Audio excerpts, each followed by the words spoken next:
Jésus-Christ que je prie. Amen. Amen. Comment ça va?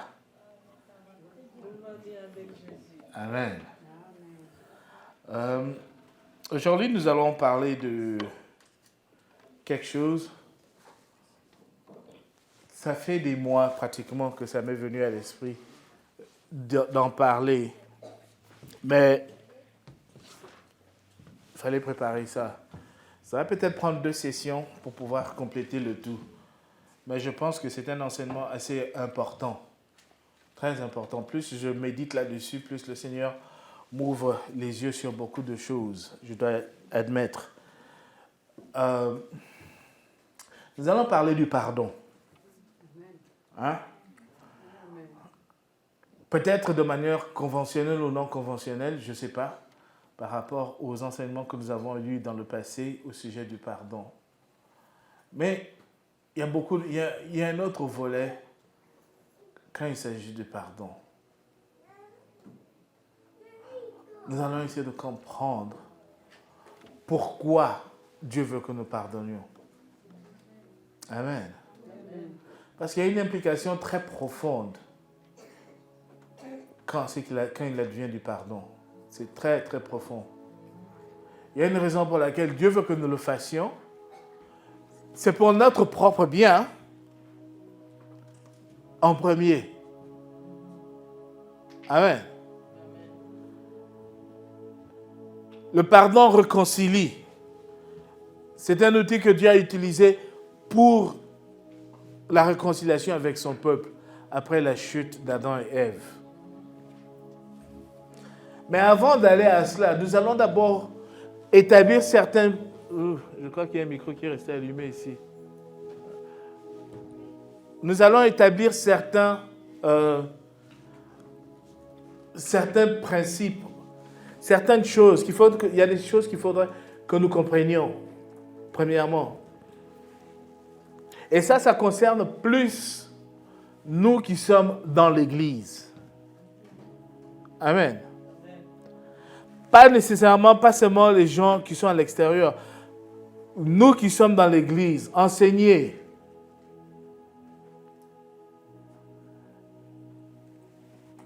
Très important. Je ne sais pas si vous vous souvenez, la semaine dernière, nous avons dit que la parole de Dieu doit être mise en pratique. Je ne sais pas si vous vous souvenez de ça. Dans Jacques 1, 22. Je vais voir si je peux lire ça rapidement. Parce qu'il est très important que la parole de Dieu soit mise en pratique. Que nous ne soyons pas juste ceux qui écoutent, qui prennent note. La chose que je me suis toujours posé la question, c'est les gens qui aiment prendre note sur juste les versets bibliques. Mais il n'y a pas de contexte écrit à côté du verset biblique. Comment est-ce que vous vous retrouvez? Amen. Parce que je peux te donner une parole, mais si tu n'as pas le contexte... Ah non. Ça dit quoi? Jacques 1, verset 22, ça nous dit « Mettez en pratique la parole et ne vous bornez pas à l'écouter, en vous trompant vous-même par des faux raisonnements. » Faites attention, parce que par moments, on limite la parole de Dieu. On dit « Ah non, ça s'applique à ceux-là, ça c'est pour eux, ça c'est pour nous. » Non, mon frère et ma soeur. Et surtout quand il y a une prédication ou quand il y a un enseignement, il ne faut jamais penser que ça concerne l'autre, ce n'est pas moi. Ça, c'est l'ennemi qui est en train de te dire ça. Mon frère, ma soeur, si jamais tu as cette pensée, ça c'est pour quelqu'un d'autre, c'est faux. C'est-à-dire que c'est pour toi. Mais il ne veut pas que tu saches. Amen. L'ennemi ne veut pas que tu saches. Il ne veut pas que tu aies la révélation. Il ne veut pas que tu sois... Je crois que c'est 2 Corinthiens 4, verset 4. Il dit, il a aveuglé l'intelligence. On va voir ça. Parce qu'il sait que la connaissance de ce que tu sais, ta libération vient également. Amen. Amen. Amen. On est éveillé aujourd'hui ou pas? Amen. Amen. Il y a pas, le soleil ne brille pas dehors.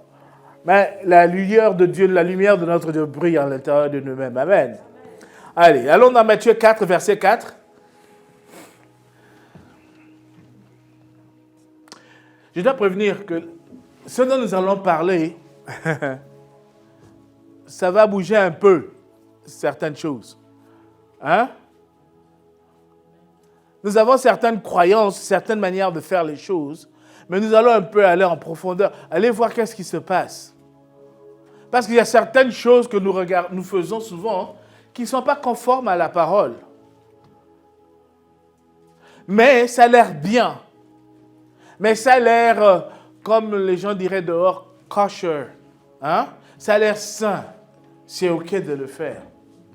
La parole nous dit, Jésus répondit, il est écrit, l'homme ne vivra pas de pain seulement, mais de toute parole. Amen. Pas de une parole ici ou là, non, de toute parole.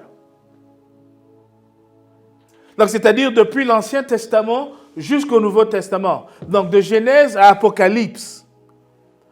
Nous allons vivre de cela. Amen.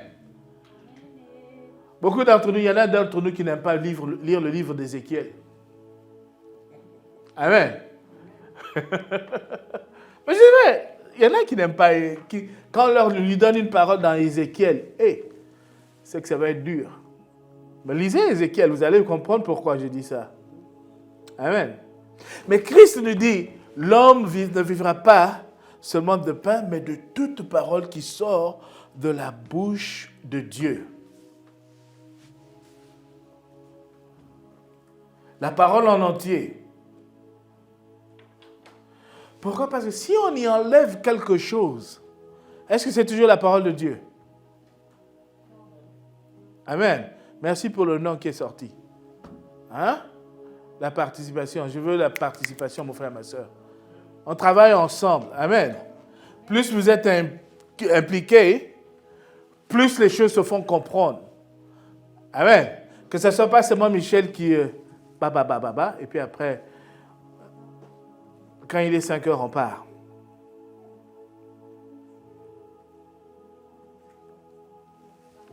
Donc, le Seigneur ne veut pas que, par exemple, s'il te dit quelque chose, tu la modifies. Ou tu prends seulement ce qui te plaît de cette parole. On aime bien dire ça aussi. Prends seulement ce qui est bon pour toi et le reste rejette. Hein? On dit ça, non? Si tu donnes quelque chose à quelqu'un, tu donnes un livre à quelqu'un, tu lui prêtes ça. Il va chez lui, il arrache 10 ou 12 pages de ton livre et puis il te remet le livre. C'est toujours le même livre qu'il t'a envoyé, que tu lui avais prêté? Non, c'est la même chose avec la parole. Mais il y a des conséquences à cela. Il y a des conséquences à quand le Seigneur nous donne sa parole, qui nous demande de manger en entier. Vous vous souvenez quand il a parlé au peuple d'Israël, quand il fallait manger l'agneau, il a dit quoi? Mangez tout. Amen. Vous vous souvenez? Il n'avait pas dit, prenez... Non. Mangez tout. C'est la même chose avec la parole. Prends toute la parole. Mais si tu ne fais pas ça, il y a des conséquences à cela. Matthieu 5, verset 19. Matthieu 5, verset 19. Nous allons camper beaucoup sur Matthieu aujourd'hui. Matthieu 5, verset 19 nous dit, c'est lui donc qui supprimera l'un des plus petits commandements et qui enseignera aux hommes à faire de même, sera appelé plus petit dans le royaume des cieux. Il parle aux chrétiens. Amen. Il ne parle pas aux gens de dehors, il parle aux chrétiens. Parmi nous, s'il y en a qui présente un certain niveau de la parole, mais le reste, il gâche, il dit non. Il y a un problème.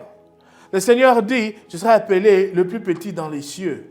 Mais celui qui observera et qui enseignera, qu'il enseignera à les observer, celui-là sera appelé grand dans le royaume des cieux.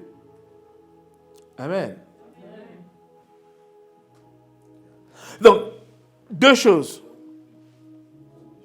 Si tu ne respectes pas ou ne mets pas en pratique la parole en entier,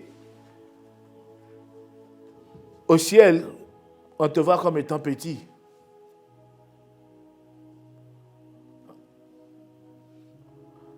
Donc si tu te dis que oh non, moi j'ai une grosse place importante aux cieux, peut-être pas.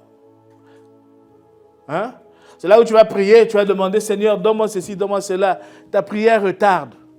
Parce que tu n'es pas vu comme un grand, tu es vu comme un petit. Parce que tu as modifié la parole, tu prends ce qui te plaît seulement.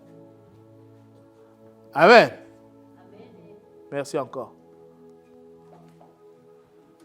Si tu prends seulement ce qui te plaît, c'est là où, on te voit comme plus petit. C'est le Seigneur qui le dit ici. Mais celui qui respecte la parole au comprend est vu comme une grande personne, accomplie. C'est là où même les choses que la personne demande, ça se passe vite. C'est pourquoi on voit souvent les gens dont l'onction est très, très grande. Amen. Les gens se demandent, mais pourquoi? Comment ça? Il y a un micro qui est allumé. Il y en a... C'est allumé. Je m'excuse, je vais tester ça. Tout est top, hein. Il y a quelque chose qui a feedback là. Donc, de toutes les manières, on va se demander, mais comment ça se fait que celui-là, l'onction est si élevée, qu'est-ce qu'il fait de plus que moi? Non, c'est le respect de la parole de Dieu. Il la mange en entier. Ça fait une grande différence, mon frère et ma sœur. Ça fait une très, très grande différence. Si tu respectes la parole de Dieu en entier, Dieu te voit comme étant grand. Mais si tu prends des parties pour toi et d'autres parties pour je ne sais pas quoi, là même ta grandeur aux yeux de Dieu, elle diminue. Parce que Christ en a parlé ici. Amen. Nous sommes en train d'établir certaines choses, mon frère et ma sœur.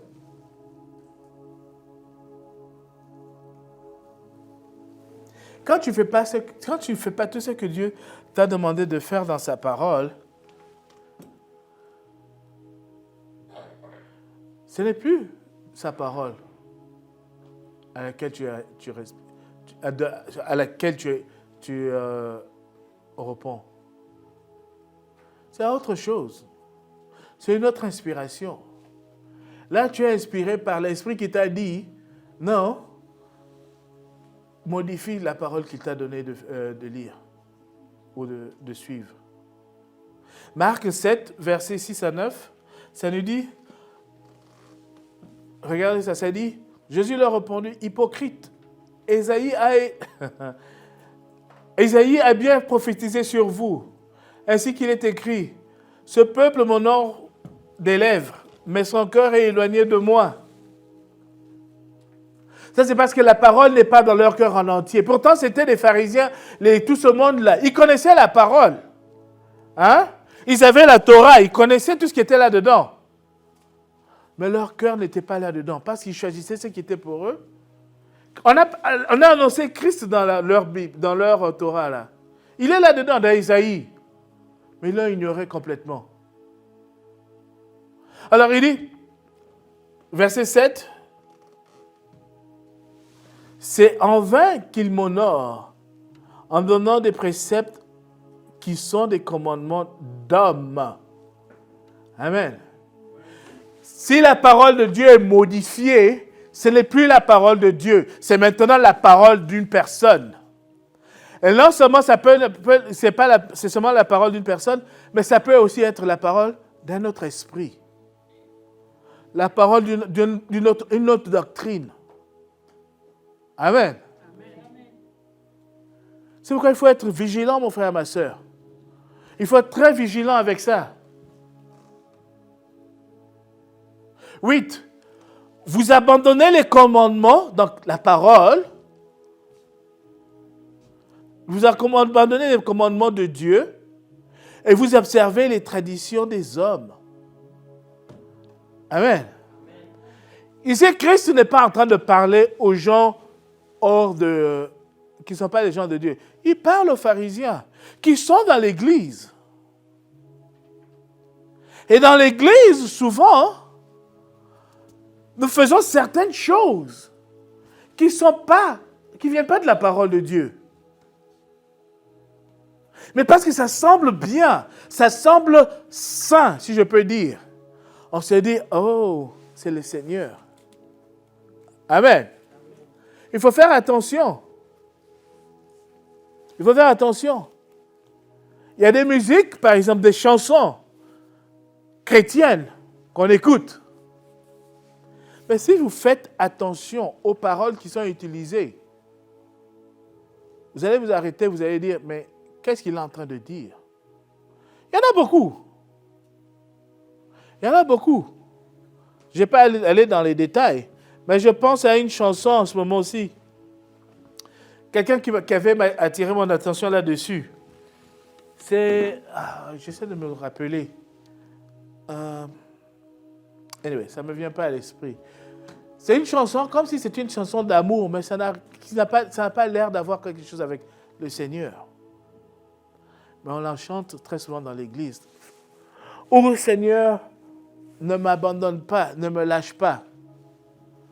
Christ a dit quoi? Est-ce qu'il a dit qu'il allait nous abandonner? Hein? Je m'en vais, je ne vous laisserai pas orphelin. Hein? Je serai avec vous jusqu'à la fin des temps. Mais quand toi tu dis dans ta parole, tu m'as abandonné Seigneur, tu ne m'abandonnes pas, qu'est-ce que tu dis? Que Christ a menti. Amen. Tu fais de Christ un menteur. Mais combien de chansons nous écoutons disent ce genre de choses?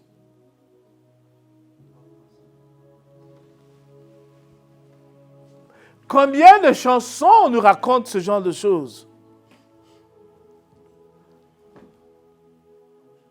C'est pourquoi il faut être très prudent dans la sélection de nos chansons qu'on écoute.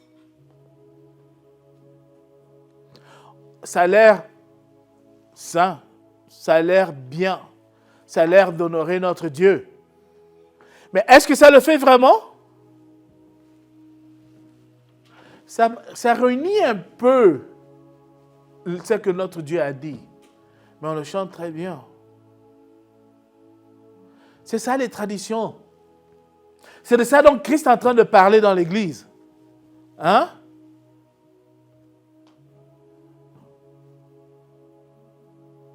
Le Seigneur nous dit, soyez toujours joyeux. En anglais, ils ont des chansons qui disent, we cry out. Come, Jesus, come. Hein? On pleure, viens, Jésus, viens. Mais il est allé où? Hein? Il est là, pourtant. Il ne nous a jamais abandonnés. Il est allé où? La parole lui dit, soyez toujours joyeux. Mais toi, tu proclames, je pleure, je pleure, je pleure. Qu'est-ce qu'il en devient? Tu deviens pleurnicheur. Amen. C'est les choses qui nous font sentir, oh, je me sens bien.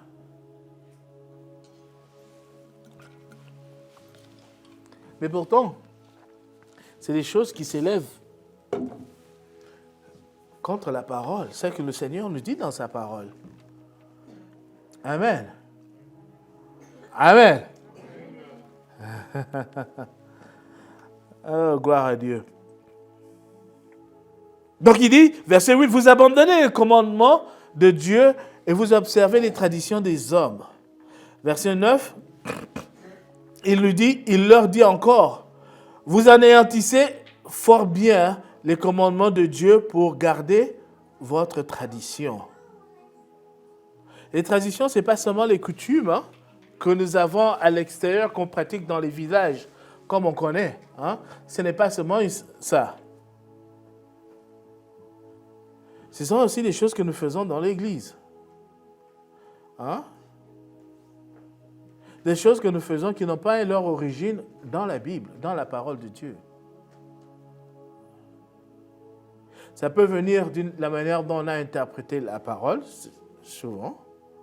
Souvent, surtout si on fait les choses sans pour autant consulter le Saint-Esprit, il y aura une interprétation qui semblera bien, mais pas le Seigneur.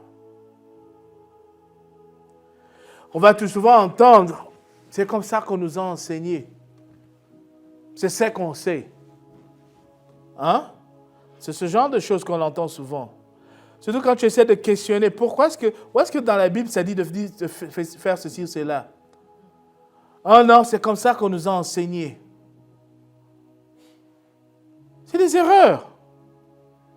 Parce qu'en ce moment-là, on s'éloigne de la parole de Dieu. Ce n'est plus la parole de Dieu qui est en action là. En ce moment-là, ce sont nos traditions. Le désir de nos cœurs, c'est ça. C'est comme ça qu'on a toujours fait les choses.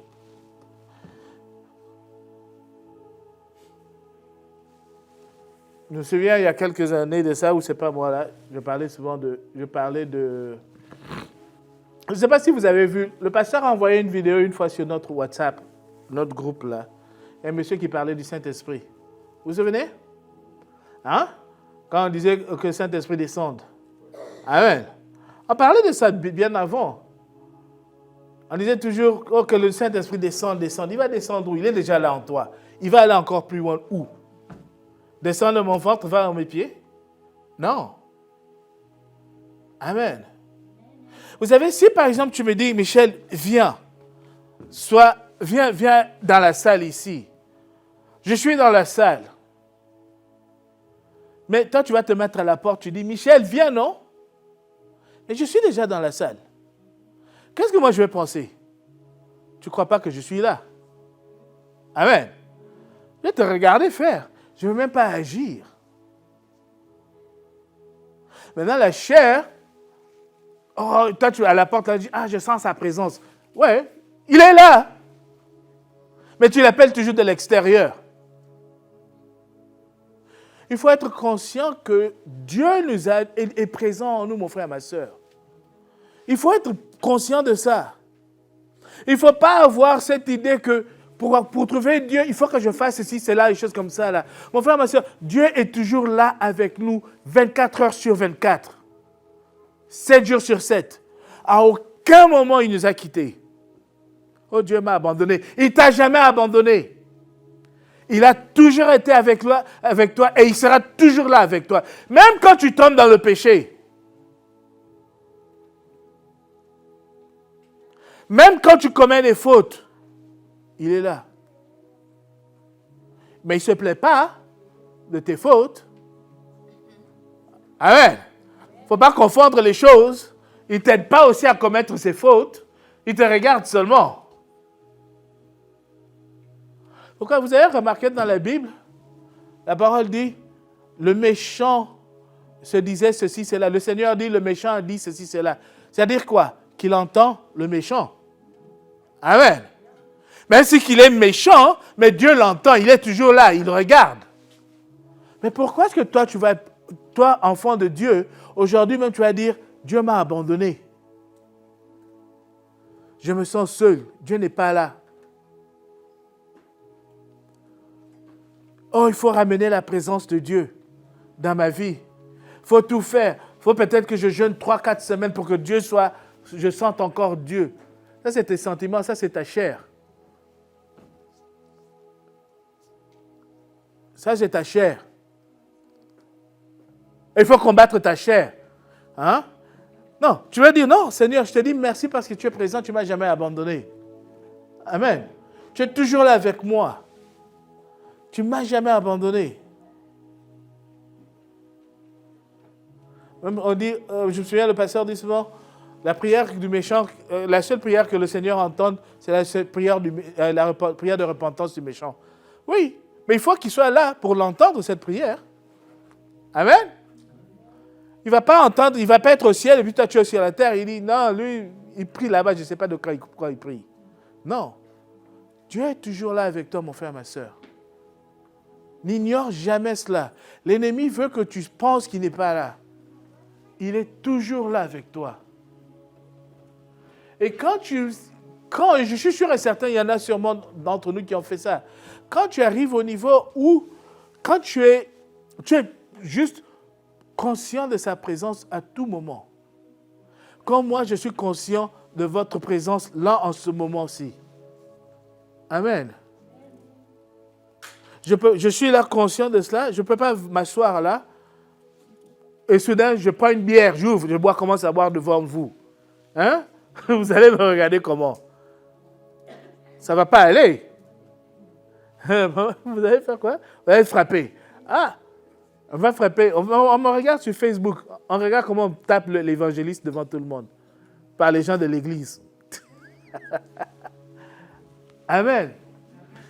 C'est-à-dire que quand tu es conscient de la présence de Dieu, mon frère, ma soeur, vous allez voir, il y a même des choses que vous ne voudrez même plus faire. Hein? C'est même pas que le combat que tu veux, oh non, moi je ne peux pas. Non, tu vas forcément voir naturellement. Tu vas te dire, ça ne me dit rien. Ça, c'est la présence de Dieu. Mais si tu n'es pas conscient de cette présence, si la présence de Dieu pour toi, c'est seulement le soir quand tu vas prier avant de dormir, ou le matin quand tu te réveilles avant d'aller au travail, tu pries d'abord, ou quand il va falloir mardi soir ou samedi soir ou dimanche, si c'est seulement à ces moments-là que Dieu est présent pour toi, c'est seulement à ce moment-là qu'il va être présent, parce que les autres moments, tu vas faire du n'importe quoi. Tout ce que tu veux. Même les choses qui vont même te lier. Amen. Partout où tu es, tu sais que Dieu est présent avec toi.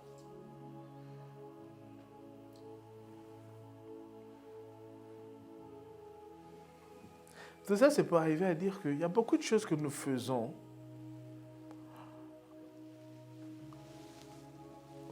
en relation avec la parole de Dieu, souvent qui ne sont pas conformes à la parole de Dieu. Bien que ça nous semble être bon. Notre texte de base dans tout cela, c'est Matthieu 6, versets 11 et 12. Nous allons nous appuyer sur Matthieu 6, 11 et 12. Comme j'ai dit, nous allons parler du pardon. Et c'est du pardon que nous allons parler. Matthieu 6, 11 et 12, tout le monde connaît ça. Hein, quand les apôtres ont demandé à Christ, apprends-nous à prier. Vous vous souvenez? C'est un modèle que Christ a donné. Notre Père, qui es aux cieux, que ton nom soit sanctifié, que ton règne vienne, que ta volonté soit faite sur la terre comme au ciel. Donne-nous aujourd'hui notre pain de ce jour. Pardonne-nous nos offenses, comme nous pardonnons aussi à ceux qui nous ont offensés. Amen. Verset 11, il dit, donne-nous aujourd'hui notre pain quotidien. Vous savez c'est quoi le pain quotidien? Pardon? La santé. C'est la santé. Donne-nous notre pain quotidien. Pourquoi je dis c'est la santé? Regardez, c'est dans... Je ne sais pas si c'est là. Vous vous souvenez, la femme avec la fille qui était malade? Quand Jésus a dit, on ne donne pas le pain des enfants aux chiens. Elle demandait quoi? La santé. Amen.